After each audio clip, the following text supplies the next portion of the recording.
This podcast is brought to you by Adelaide. Media verification and measurement are undergoing major disruption. Legacy players are pivoting to performance advertising, AI is reshaping brand safety, and attention is replacing viewability. Adelaide is leading this shift with AU, a new way to assess media quality that scores placements based on their potential to drive attention and outcomes before your ads run. Think of it like a credit score for media. Finally, a clear view of quality before you buy. Take the guesswork out of your investment strategy and try Adelaide AU on your next campaign. This episode is brought to you by Progressive Insurance. Fiscally responsible, financial geniuses, monetary magicians. These are things people say about drivers who switch their car insurance to Progressive and save hundreds. Visit progressive.com to see if you could save. Progressive Casualty Insurance Company and Affiliates. Potential savings will vary, not available in all states or situations.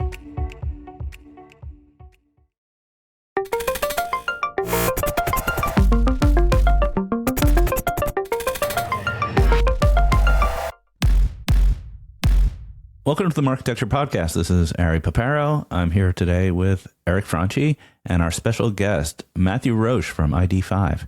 So, Eric, you've known Mathieu for a long time, right? Yeah, my fund, Paparo, has been an investor in the business since 2019.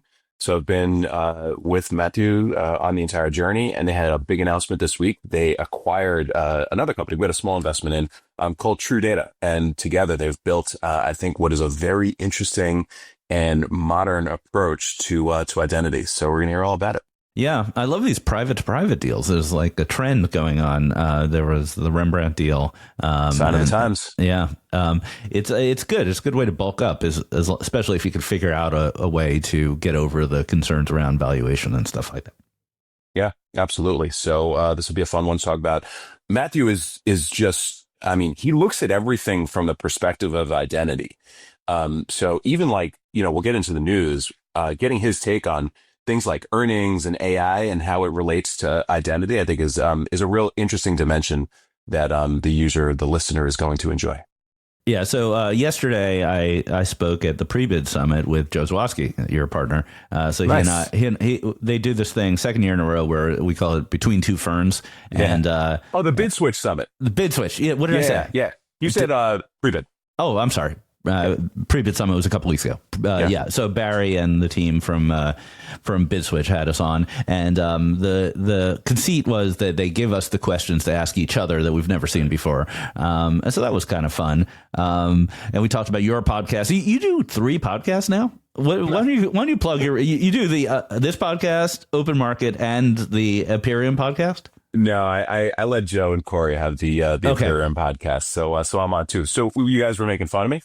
No, I was just wondering, because I think in this podcast we have a good dynamic where you're the straight man and I'm the unhinged one, and I was just wondering how it works on the Imperium podcast. Those guys do it. I'm not involved. Totally straight. I have overexposure already. I feel like with 2 pods, so it's two straight men. Right. Okay, but you can, if you're not getting enough Eric content, you could go to Open Market and listen to that. Joe Zappa. Yeah, on that one, I have Joe Zappa, who similarly, I'm the straight man, and he is unhinged at times. All right. That's what you need. That's how you get the ratings in the podcast game. All right. Let's jump in with Mathieu Roche from ID5, talk about the acquisition of TrueData and the whole identity market. We'll be back in a second. All right. Welcome, Mathieu Roche, the CEO of ID5. Pretty exciting week for you. How's it feeling? It feels like a relief, right? I posted about this on LinkedIn that you're schizophrenic for 4 months when you're going through a deal, because in your head you're already in the post-acquisition, right? You know what you want to achieve, the organization, the pitch to clients, but you have to keep it super confidential. There's only 6 or 7 people on the team who knew about the LOI, due diligence, and everything, and so you're living in 2 worlds. Right, which is terrible. It's just I feel so I'm happy to be able to finally come out and tell the world how excited we are about the acquisition of TrueData. Yeah. So before we get further disclosures, I'm an investor in ID5. Eric's an investor. You're an investor, right, Eric? Imperium, my fund, is an investor in ID5. Okay. So we're talking up our book here. ID5 is the best company on earth. So let's start with the facts. What happened? You acquired TrueData. What is that? That's right. So ID5 is an identity company, but very focused on IDs, right? What our job is to make devices addressable, recognizable over time. And TrueData, and we've played with identity graphs a bit, but it's not where we come from, right?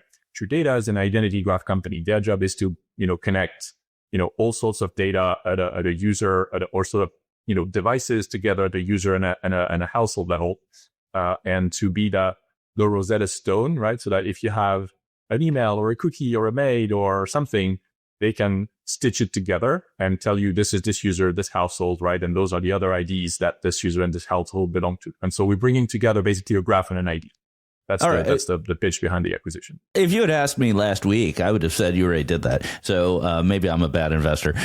So how did it work before the deal? ID5 would resolve each of those devices to its own ID that was consistent, but it wouldn't stitch them together. Is that the difference? No. So when you think about how clients use us, right? Clients use us to recognize devices, and most of the big clients that we work with, they add our ID to their graph, right? And now we've got like an end-to-end proposition. They don't have to go source the graph elsewhere or to build their own graph themselves. We see more devices than probably, most people in the space. And so we have more signals. We're able to build better graphs and connect those graphs with the ID that sits on devices that nobody else is able to recognize, because there's no cookies in Safari. There's no Made in like some, iOS devices that don't allow that, so those are the type of things we can bring together so that we can increase match rates between, the data that people have about their customers and the devices that they want to reach those customers through. Right. So your customers are whom? They're other ad tech companies? So a lot of ad tech companies, a lot of publishers, and increasingly, especially with this acquisition, more and more brands and agencies. Identity is not a feature, right? It's not something you buy, something you use to get to to deliver something, right? Whether it's targeting or optimization, frequency capping, measurement, right? All of that needs the ability to recognize people and to overlay data on those the devices that you recognize. And so we kind of power a lot of those capabilities, but in the background, and a lot of those capabilities are leveraged by your DSPs and your SSPs, your CDPs, your clean rooms, your publisher, right? Your publisher techs. So it's really powering a big part of the ecosystem, but kind of in the background. So from a customer's perspective, they probably already were taking your IDs and doing some matching with a graph of some kind. So potentially, if a customer wants to use the TrueData graph, they're being able to reduce their vendor count and their cost by one. That's correct. Yeah. Right. Well, we're going to call that upsell, but there is certainly economies of scale here. But it's also like, the more you stitch the finished product, the less kind of stitching capabilities you have, because a lot of the original signals are lost in the finished product, right?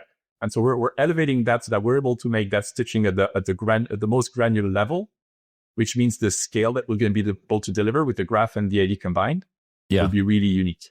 And is TrueData a deterministic solution? Is that a way to think about it? So, and 100%. ID5 was historically a probabilistic solution. That's an age-old debate. The ID5 ID is stored in the device. So in this sense, it is very deterministic, right? When the device calls us, we read the ID and we respond to the ID.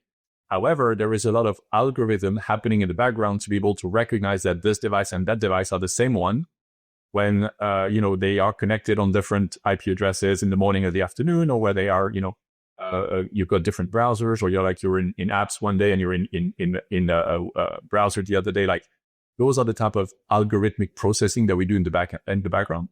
But there is definitely a deterministic foundation, right, with the TrueData graph that we're able to expand probabilistically now with this acquisition. And what's the current state of that debate, the deterministic probabilistic debate? First of all, is it a debate? Second of all, are customers or platforms choosing one side or the other, and or is everyone doing everything?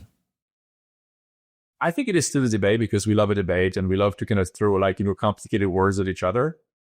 I think when you look at it from 30,000 feet, what matters is, am I able to recognize enough people, right, to kind of be able to run my campaigns? And I'm able to use that recognition capability to target, to optimize, and to measure, right? And so the methods that are underneath, as long as they are legal, right, and they drive efficiencies, it's almost irrelevant. So, some people say probabilistic is better because it gives you more scale. Deterministic is better because it gives you more precision. In the end, it's always a trade-off, right? Nobody cares for an audience of one. But like, if you're going to give the same ID to everybody because your algorithm sucks, nobody cares either, right? So it's a matter of like, how do you find the right, equilibrium between scale and precision? And this is exactly how we train our algorithms, right? That's precision and recall trade-off. And how do you? But in the end, what matters is that it works, and all of our clients benchmark us against some form of truth set, right? Some form of like, thing they consider being the truth, and if we're not good enough, we're out the door. So there's a very clear measurement. Do customers do a test generally before they onboard you? And what is the truth? What's the truth set? Like, known users with emails and logins or something like that? It depends. You can use third-party cookies. You can use logged-in users. You can use customer databases. You can use another graph. You can use, it depends what your reference is. But yeah, there is always, most of our contracts start with a POC. Yeah. And then convert into like a long-term relationship once the POC has been successful. So how's this position you against like LiveRamp? Are you head to head with him? That would be a bit presumptuous for me to say that. LiveRamp's built an amazing business about over the past like 20 years or so, and it goes above and beyond identity, right? They operate as a data exchange, they operate as a clean room. But we think that the world has evolved a lot over the past 20 years, and that we have a very strong value proposition when it comes to recognizing people on a global scale first. I don't think LiveRamp operates necessarily globally. We have a very strong footprint in North America, across Europe, right? All of the EU and the UK. We also operate in Australia. We have a graph in Japan. We have, we're launching in Latin. So we really have this global scale. And we have, the benefit of having an ID that exists in more devices than any other IDs, right? And so I think in the end, it's a question of match rates. And we've been very focused on optimizing the ability to match offline data to online devices. And I think we have a very strong value proposition to marketers and publishers on that front.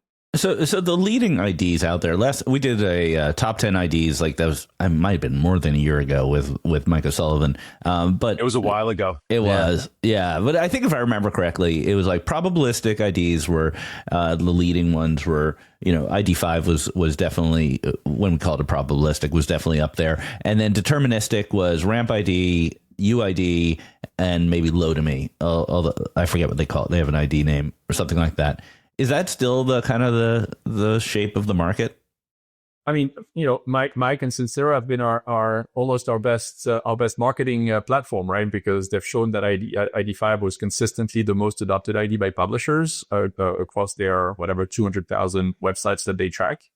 Yes, I think LiveRamp UID2, right? Low to me was up there. There's a very small group of IDs that have like really scaled to a level where they become a usable transaction ID, not to be confused with a TID, like a currency in the transaction, right? Right. Because they have scale. Like it's like a currency, right? If you're the only one using rubles, well, nobody cares, right? Nobody's going to use rubles because that they can only trade with one. So there's a really strong network effect to what we do. The more publishers adopt us and decorate their bids with ID5 ID, the more valuable it becomes to the buyers. We announced that Spotify, for instance, is integrated with ID5, so now you can buy Spotify inventory using ID5 IDs, right? Announced The Guardian a few months ago. Like there's a ton of very, very valuable inventory that can be recognized and bought using ID5 IDs. And that drives a lot of demand, right? And so then, big DSPs and like retargeting platforms and data companies all of a sudden are interested. And so this dynamic is really accelerated by adoption. And that's why you have a very small number of IDs that have some level of adoption, because again, there's a natural kind of concentration on the top 3, 4, 5, or whatever. Right, it's impossible to start. ID5 has been the first one for a long time. It's hard to start a new ID. No one wants to start a new ID. So tell us about the deal. Like how many people came over? How to the extent we'd love details about the negotiation process without however you want to sanitize it, because And nobody got killed as a result of the transaction. Nobody got armed. So what we can tell you about the deal, a lot of it is confidential, as you can imagine, but it's an increase of about 30 to 40% of ID5 in terms of like staff and revenue. Okay. All right. So that's a significant acquisition. I mean, we're not a very big company. We're 60 before the acquisition. We're 80 now. Okay. Or a bit over 80. And so it's a pretty significant endeavor to, go on the process of like, well, first, discovering the opportunity and starting discussions, and then, getting the board to support the idea, and then issuing an LOI, and then going to due diligence process, which was the better part of summer. Like, July, we started in July until the end of September for the October. Then the closing process, right? With all of I think at some point we are 4 or 5 law firms working on the deal, right? Sounds expensive. So, we're negotiating really hard. But there's a ton of things to do, right? There's a ton of things you want to check, especially in our space, right? Identity, data, like it's sensitive. And so we had to, look at a lot of things through the due diligence process. And also we're, it's a transatlantic deal, right? TrueData is a US company. ID5 is a European company. Like there's, and we hire people everywhere. I think by now we're over 20 countries, right? So there's a lot of like labor, tax, IT, financial, like all of those things. So it's been certainly been an amazing process for us. We've learned a ton. I was happy to see, or I don't know if I was happy, but like the press, well, Alison Schiff and at Exchange covered the deal, and she said their first ever acquisition, as if there's going to be a lot more. I don't know about that, but we certainly learned a lot, and the exec team, the 85 exec team, and the TrueData exec team has been super involved and super kind of helpful in going through this process, and it's been, all things considered, quite like seamless, I think. Right. So it's been a great experience. As a French CEO, it must feel great to have American employees. Like you can fire them, you can make them work on weekends, you can take away their health care. I mean, really, you can do anything you want, right? Yeah. So you know what we've done? We have. I'm going to pitch our HR policy for a bit. We've normalized everyone, right? So like everybody's get the same benefits in terms of healthcare, in terms of holidays, in terms of severance policy. Like, wow. I think our American employees are very happy because they get the best of the European, benefit package. But yeah, it's the benefit is really to have this kind of multicultural, international presence. It's just there's a ton of, it's not a political statement, but diversity is good, right? As a company, when you want to be innovative, when you want to find you want to disrupt markets, you want to find new ways to do things. I think people with different backgrounds, different perspective, different point of views, different experiences, different ways of doing things, right? We've got like German engineers and Italian marketing persons and American finance, and like all of that comes together. Sure. and it creates a ton of like innovation, new ideas, new perspective. So it's and also we can hire from pretty much anywhere in the world, which is a benefit. It's worked pretty well for us. In all seriousness, Matt, was the fact that this was a US-based company that much more attractive for you from a strategy standpoint? Because the US, by far our largest market, most of your customers are here. Having, all of a sudden now 20 more employees, largely in the US, has got to mean good things for you from just a coverage standpoint. Yeah. American presence is obviously very important, as you said, because it's already our biggest market, right? I think ID5's revenue is 60 to 65% coming from US clients. But being more present, having more people on the ground, right? We have a new CRO, John Durkee, based in New York. That helps with my time personally, but also just like establishing our credibility and our presence in the US.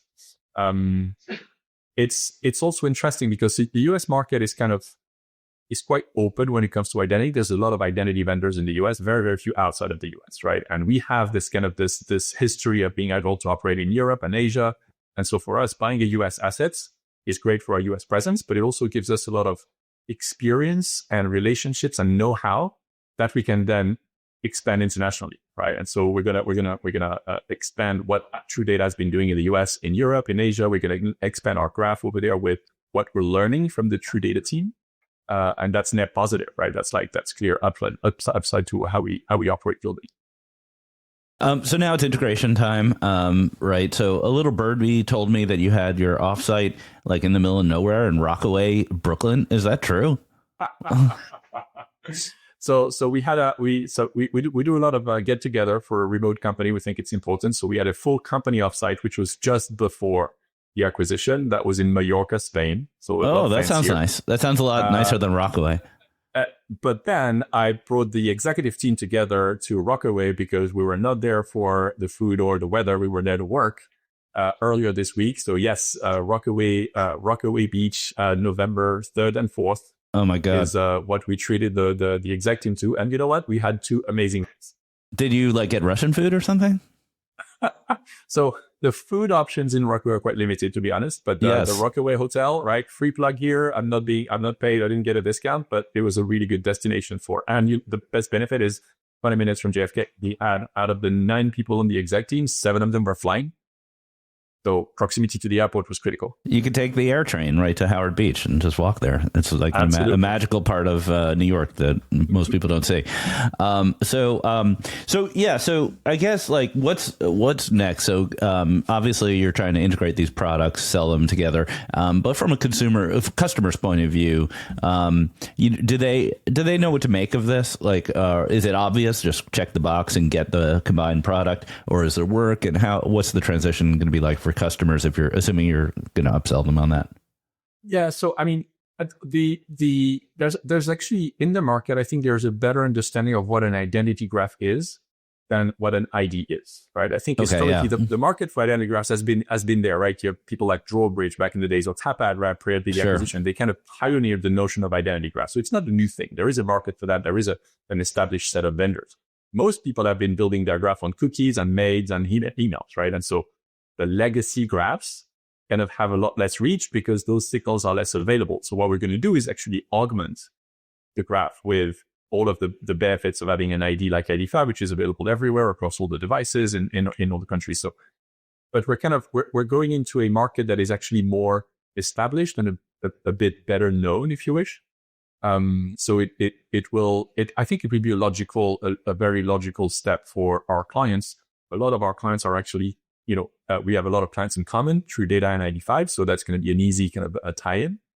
And in the end, the key success factor is the metrics, right? And by bringing the best ID in the market with one of the best graphs in the market together, you just increase the metrics you can provide. And that's the only thing that matters, right? People want to be able to reach their customers at scale, want to be able to apply data at scale, want to be able to recognize as many devices as possible at scale. And so that's what we're gonna deliver with better match rates than everyone else in the market. Any thoughts on the company name? You're keeping an ID5, switch to TrueData, new name, throw an X in there somewhere? It's ID5. It will be ID5. We're going to retire the TrueData brand, and everyone has an ID5 email address, and soon we'll have an ID5 sweater. So we're sticking with the French play on word. What is the French play on words? You don't know about the 5. So 5 in French is sync. There you go. See? Wow. Oh, wow. Yeah. Mind blown. Did you know this, Eric? Or you were totally on top of the French play on words? Okay, my bad. All right, with that, let us take. I had to pitch him right to get a PRM on board. So I had to deploy the charm. He's a great storyteller because he weaves it in. You and Elon Musk with the sync jokes. All right. I'm not sure I like the analogy. I prefer the reference to Librem better, I think. Well, all right. Let's take a break. That was a great conversation. We'll be back with the news of the week. As always, lots of AI, lots of earnings, other stuff. So we'll be right back. This podcast is brought to you by Playwire. Tired of ad monetization platforms that feel like black boxes even when they promise you complete control? Playwire is launching a truly self-service ad platform that gives you actual control. Manage the components of your ad tech stack you want, or let their AI handle the heavy lifting where you don't. Your choice. Real-time analytics, transparent reporting, and zero hidden fees. Mention Marketecture and get 50% off your first year. This offer is only available through the end of Q1 2026, so act fast. Visit playwire.com/ramp-self-service to take control of your revenue. That's playwire.com/ramp-self-service. All right, we're back, everybody, with the refresh. Hope you're ready. We have a lot of earnings, but this is interesting stuff. Some themes that we're going to continue to pull out from a lot of AI and some other announcements. We'll see how much we can get through. All right. As with last week, I'm going to tick through the earnings pretty fast. You guys just kind of keep track. Give me your reactions after we go through it. So we'll talk about 6 companies. First was Reddit. Reddit.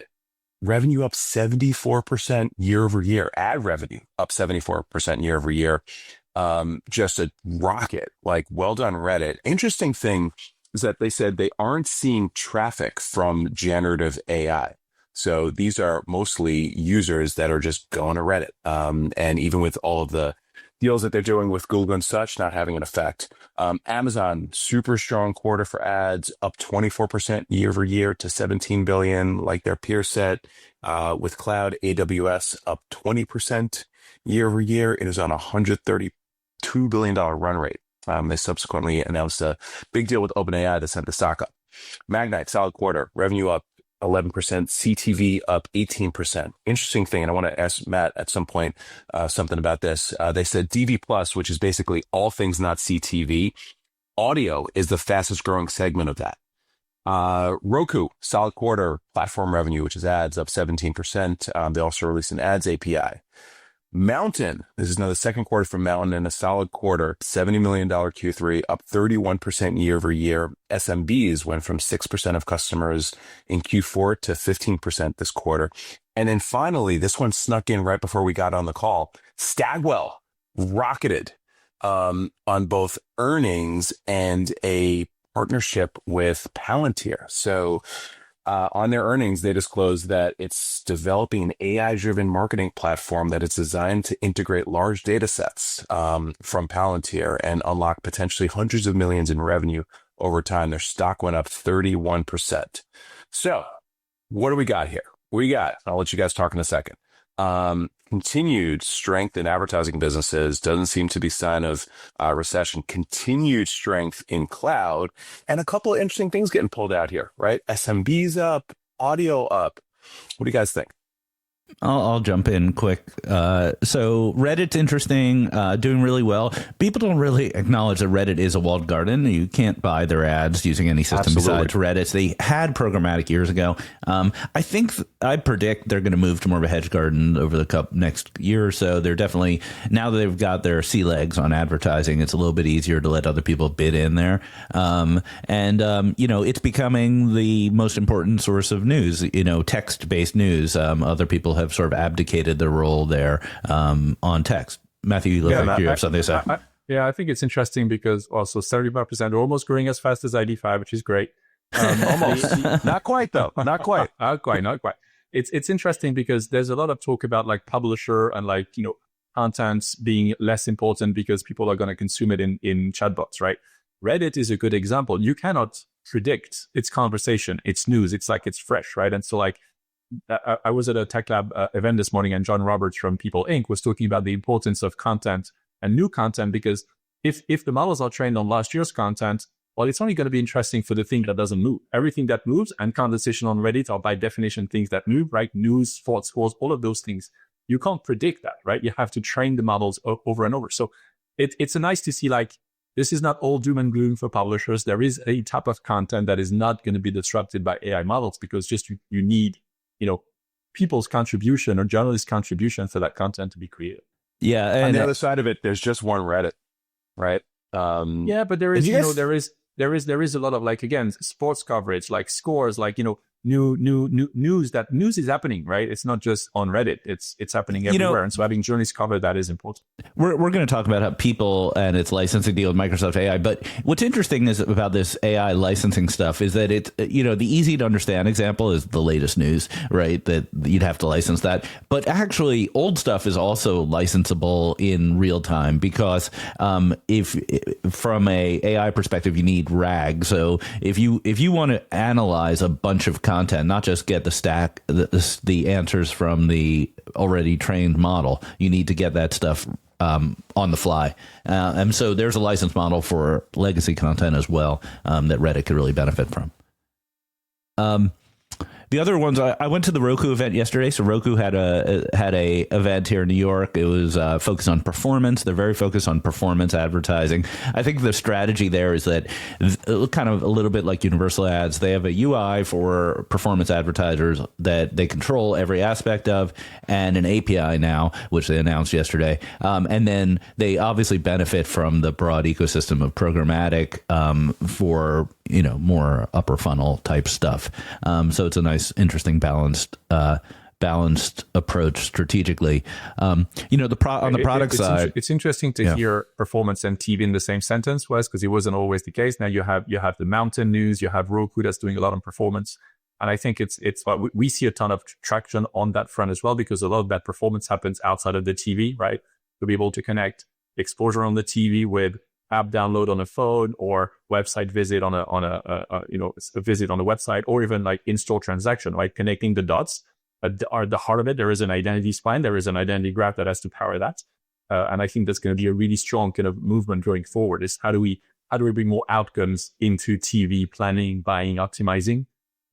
That's a really exciting part of the world for us. Yeah, and that was a topic of conversation in the kind of social parts. I was talking to various employees of Roku, other people, and they were all talking about how IP address was used for so long for performance in CTV, and it's not as reliable as it used to be. There's privacy issues, and that you really need identity in CTV to make the performance happen. Their approach is they have that because it's their device, but not everyone has their own device. So I think you're right on there, Matthew. There's I don't think it made the news, the refresh for this week, but there was a report released yesterday by SIM and Go Addressable, I think, which was measuring like the persist of IP addresses, the use of IP addresses, right, and their persistence, the ability to connect IP addresses to other types of signal like emails or whatever, showing it's pretty poor. I mean, it's kind of a dirty little secret, but like IP addresses rotate all the time.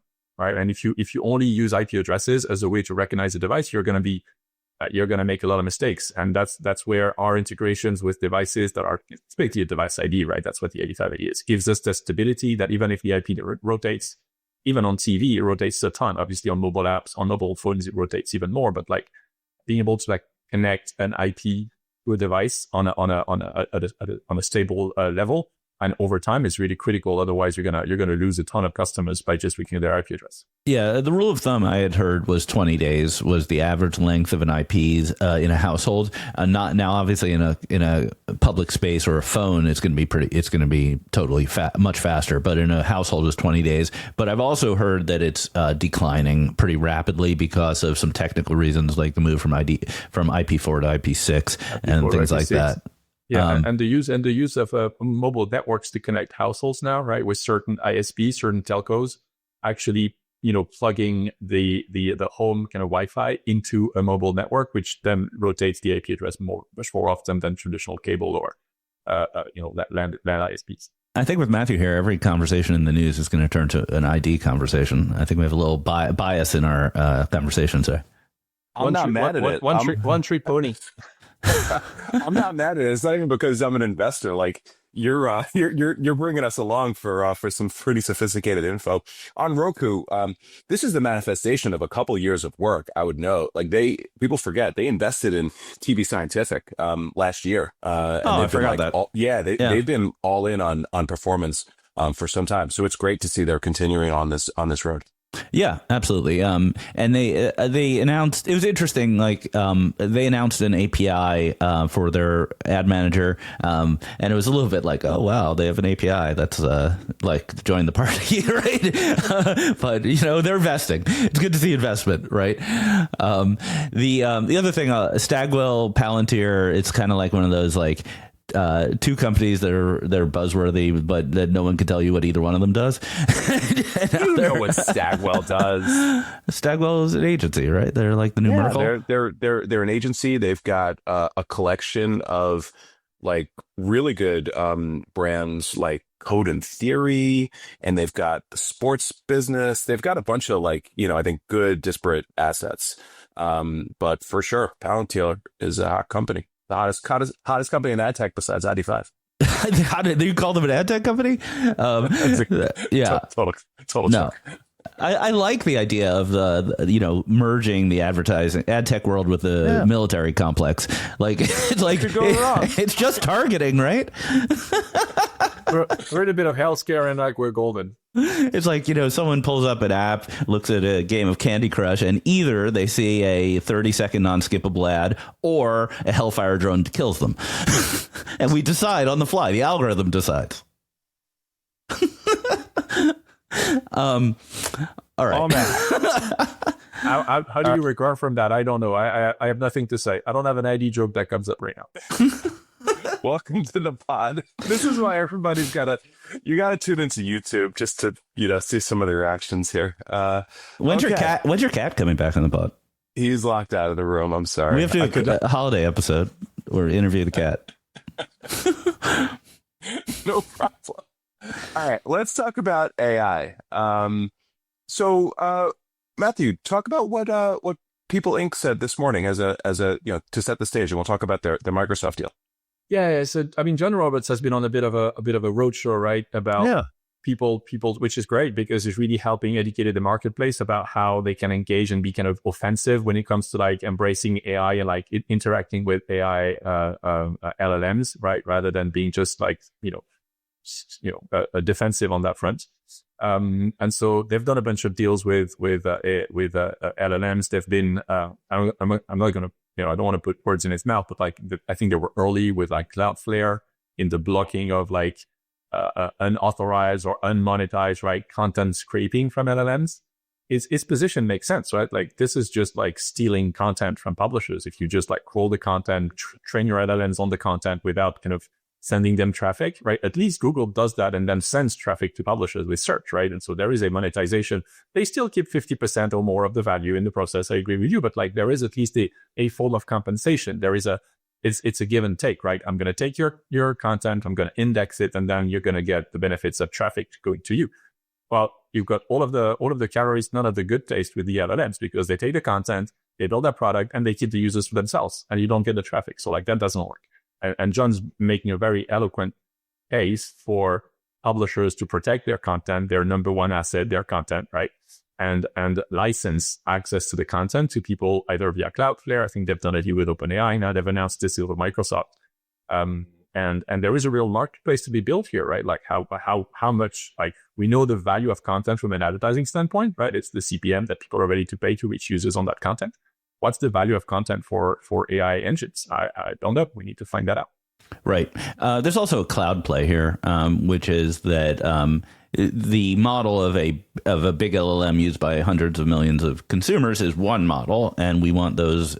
I think we could say we want those folks to pay for the content. But there may be, thousands of enterprises using LLMs in different forms, and they may need up-to-date content from publishers to make their LLMs function properly. And maybe they are paying on a per-usage basis as well. And that's an area where Microsoft is particularly well suited, where they can provide the cloud resources, they could provide the base models, and they could potentially provide a marketplace by which your models have access to the latest content. Yeah, which is exactly what this announcement from People is about. So they signed a deal to be part of Microsoft's content licensing marketplace. It's called PCM, Publisher Content Marketplace. And this is interesting from two perspectives. Now, one, it compensates pubs on a per use basis. All of these licensing deals today, largely from OpenAI and some others, have been kind of all you can eat. They just want to have like open, fire hose access to content, which is, it's hard to value, right? To Matthew's point, like, so it's a little bit of just, what you can negotiate. This is the first of what I think is the model, of the future of pay per use. So, if you have good content and, it's in demand or it's super niche and valuable, you get compensated on a pay per use basis. So I think that's interesting. The other side of this is they have some installed demand from Microsoft Copilot as the first customer. So presumably People Inc. and I think Gannett, or now the USA Today company, is the other customer. They're going to get paid from day one. Now, Copilot is, nowhere near OpenAI, ChatGPT in terms of the volume of traffic, but it's just interesting experimentation. I think there's real upside to it. Yeah, sure. I mean, I could be using GitHub to autocomplete my code, and it'll just tell me, the latest fashion that Brad Pitt's been wearing on the red carpet. Maybe he's wearing an ID5 sweater. Yeah, just crossing streams, getting the pop culture into the coding systems. It's always useful to have pretty code. It is. For sure. All right. Those who subscribe got Ari's epic article or write-up about AdCP earlier this week. On the heels of that, the IAB introduced UCP, which was donated by LiveRamp. I think people are trying to figure out exactly what that means. And there was a bunch of conversation and questions around it. Maybe you can take us through, Ari, UCP, AdCP, how these work together, because they do work together. Man, this one, I don't know. I'm not sure I could do it. Maybe there's an ID thing, so maybe Matthew can. Hey, Matthew, listen. Hey, if somebody said ID, yeah, UCP is user context protocol. So it's basically a standardization of how you transmit user information, right? In between agents, right? So it's think of it as like the buyer UID or the extended ID field version of the AdCP protocol, right? Buyer UID, extended IDs, that's RTB. That's how you pass, user IDs in the RTB transaction. UCP is, and I'm oversimplifying here, but UCP is a way to kind of standardize, right, how you share ID information between buyers and sellers in an agentic transaction. So it's a protocol, right? It's great that LiveRamp is kind of contributing to the open source effort and donating this to the Tech Lab. And it's just like a way for us, right, ID providers and identity companies to be able to normalize how we pass identity information between buyers and sellers in an agentic world. So AdCP had a segment finder effectively that allowed you to interrogate the library of a given data provider. So this is at the user level. I'm still having a bit of a hard time understanding how this works. Maybe a future newsletter. But in my mind, explain this to me. Like, you have a user and they're in one system. You want to get it to another system.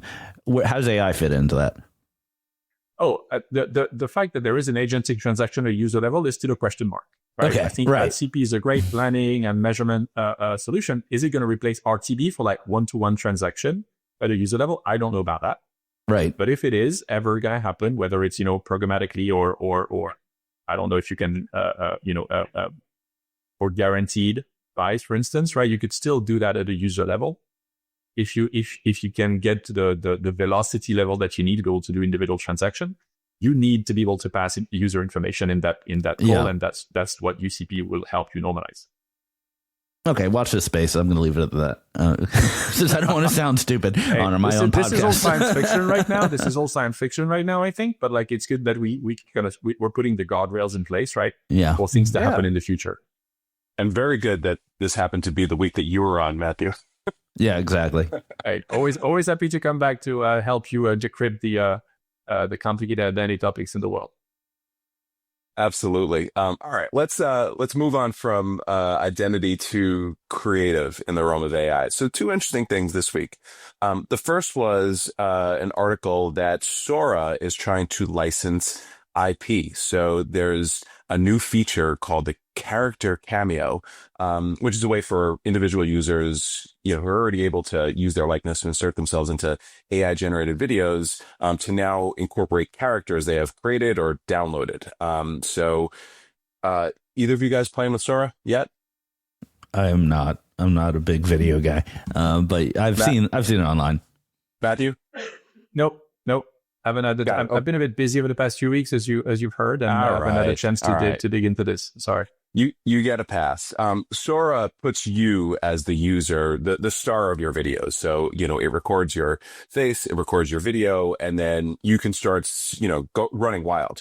One of the things they did that was very smart from the beginning is they did a couple of creator deals to allow you to, make videos with a creator, and the consent was always on.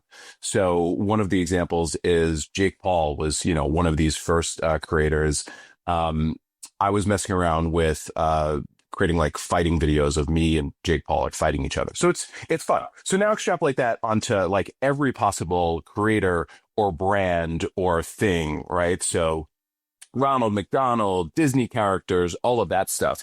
I personally think there's real upside to brands who, have like incredible likenesses of characters to give ChatGPT, give OpenAI the consent to do this in the right way, because the ability to like have this run wild with marketing is like so interesting.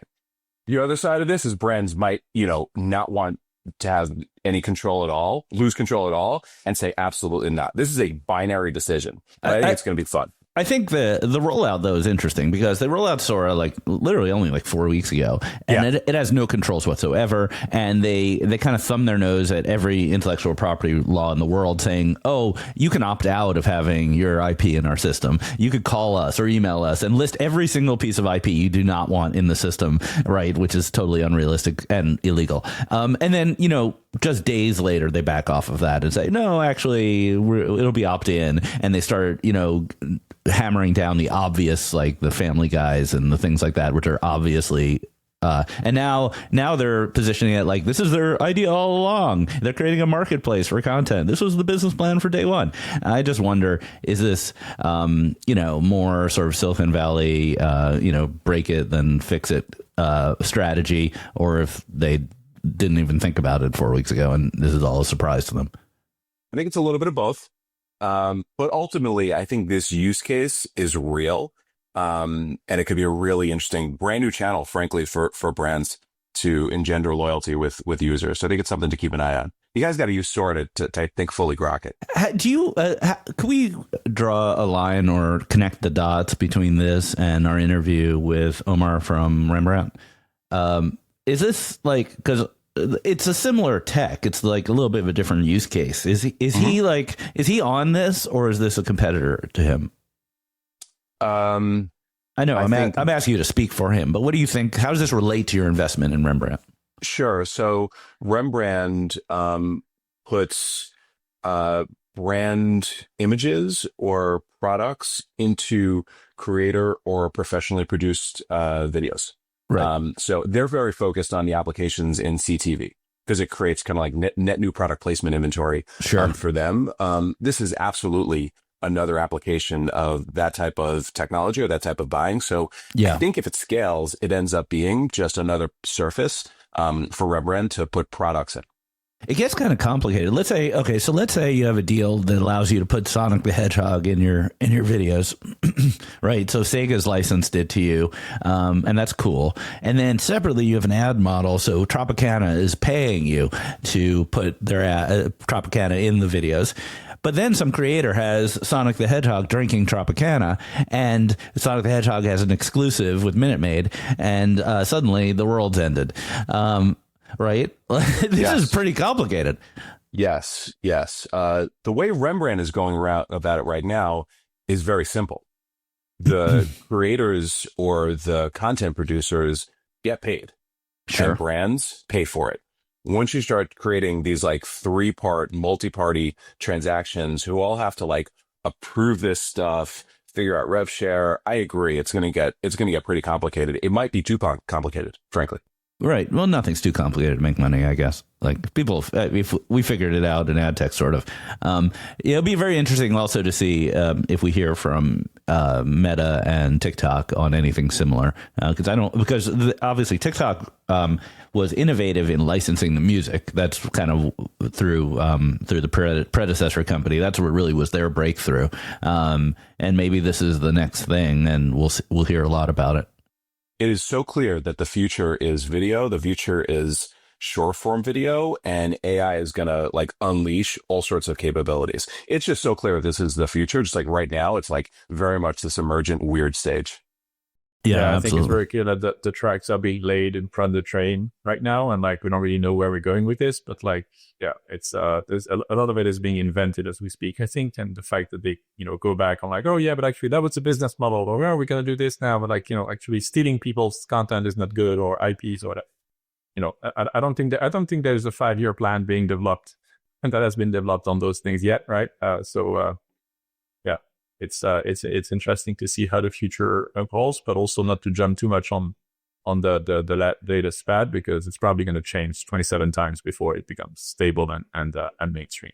Yeah, the economics are also interesting because with music, the platform is paying for the music and the users get it for free. And so that's the sort of the cost of doing business. With these characters, you can imagine it being a little more like ringtones, where the creators might actually be charged, like, hey, you want Sonic the Hedgehog in your video, give us some tokens or something like that. So that's another pretty interesting question here. Mm-hmm, absolutely. Related, as a customer, I'd watch Eric fight Jake Paul or Sonic the Hedgehog for that matter. Like I'd pay for that. What's my CPM? I have not approved the distribution of those videos. They're not ready yet. I'll send them to you in a group chat. One more on this. So Coca-Cola is doing another AI generated ad for the holidays. Talk about that one, Ari. Yeah, so last year, Coca-Cola did their holiday ad using AI, and it was widely panned. Like the wheels were not spinning like real wheels and things like that. Yeah, there's all kinds of. It was just AI a year ago. That was the dark ages. We barely knew how to create electricity. Now, they, to their credit, and also to the ability to have an apples to apples comparison, they've done a new ad for this holiday season, and it's much better.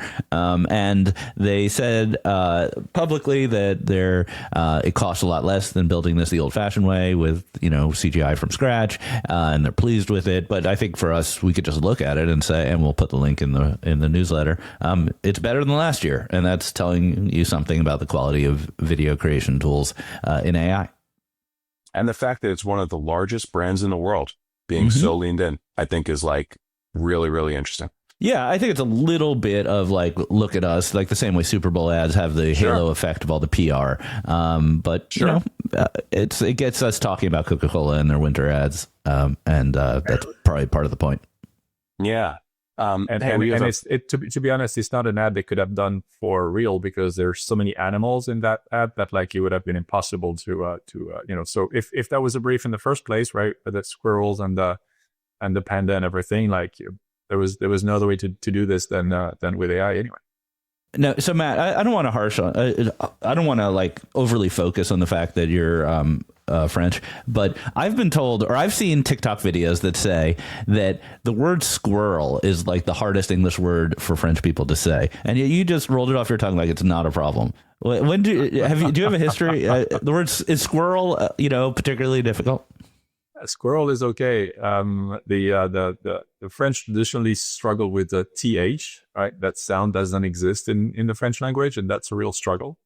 But I've lived in the UK and in New York long enough now that I can say squirrel without flinching. Do they have squirrels in the UK? They do, actually. Yes, even in France, believe it or not.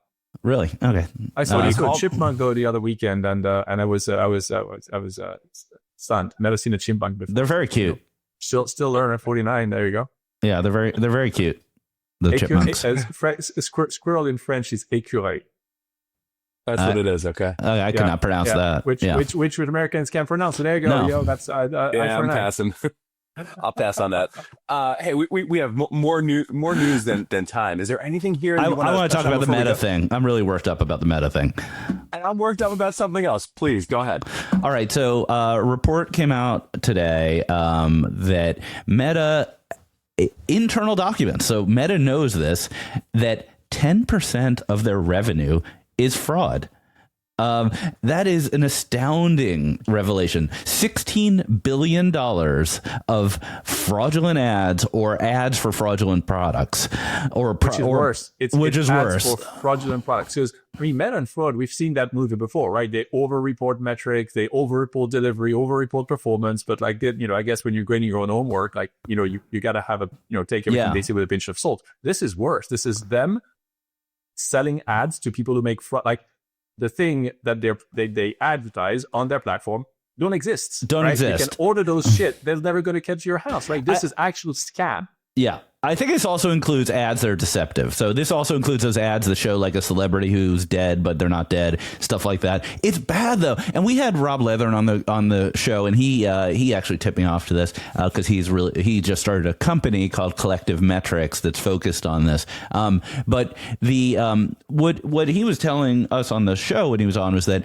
they get literally millions of new ads every day, and they just don't review most of them, and they take them down if there are bad things happening, and the result is just massive unstopped fraud on the second largest advertising system in the world. To give you an idea of the scale, it's not millions. I'm taking this as a quote from Reuters. The social media giant internally estimates that its platforms show users 15 billion scam ads a day. Unbelievable. I mean, this is someone should go to jail. Like I spend all my time on antitrust. I could give a shit about antitrust. I care about grandma signing up for, something that's going to charge their credit card every month, or buying a product that doesn't exist. Like, and they know about this. This is awful, right? This is awful. I'm surprised that we're still surprised, but yes, it is awful. But I'm surprised that we're still surprised. All right. We don't have to cover off on my thing. My thing was Brian O'Kelly versus Jeff Green. Come on. 5 minutes on Brian O'Kelly versus Jeff Green. Give us the timeline on this. Okay, so that's not on the show notes. Hold on. Like we didn't prepare for this. We didn't prepare for it. Matthew, it's okay. I'll walk you through. I'm very invested. So Brian posted a video response to some of Jeff's posts about the ecosystem, and was just a complete troll. It was on LinkedIn, and it was basically one of these videos where I think we talked about this. Sorry, he was writing Jeff's content, and like sort of kind of explaining what he was thinking at the time. It was a complete troll. It was the funniest thing I've ever seen on LinkedIn. It was the funniest ad tech content I've ever seen on LinkedIn. I've seen some funny things. He recently, just yesterday or the day before, posted a follow-up, which was a bit of an open letter to Jeff. And at the end of it, there was a screenshot of Jeff's LinkedIn. And it appears that Jeff unfriended or unconnected with Brian on LinkedIn. They're no longer connected, or that was the implication. Yes. So I will say, I'll let you guys go first. What do you think?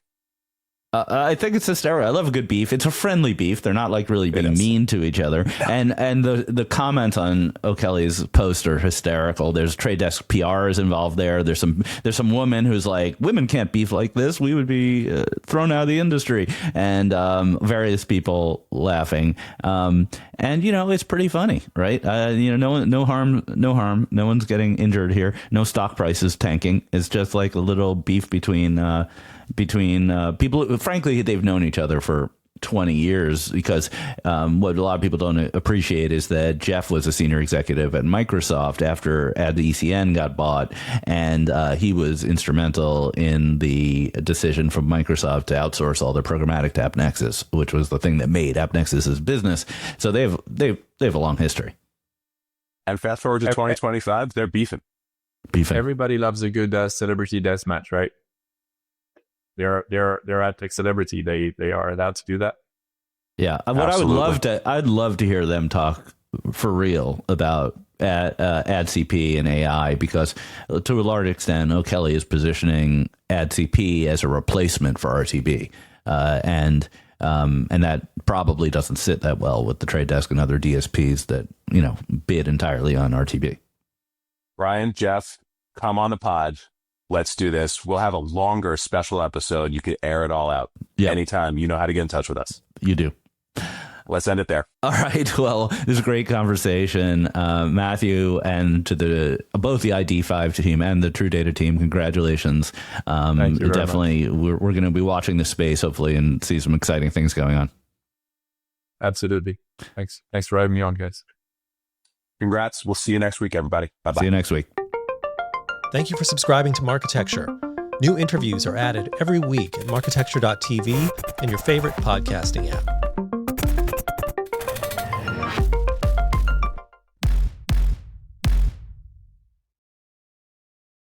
Thank you for listening to the Marketecture Podcast. New episodes come out every Friday, and an insightful vendor interview is published each Monday.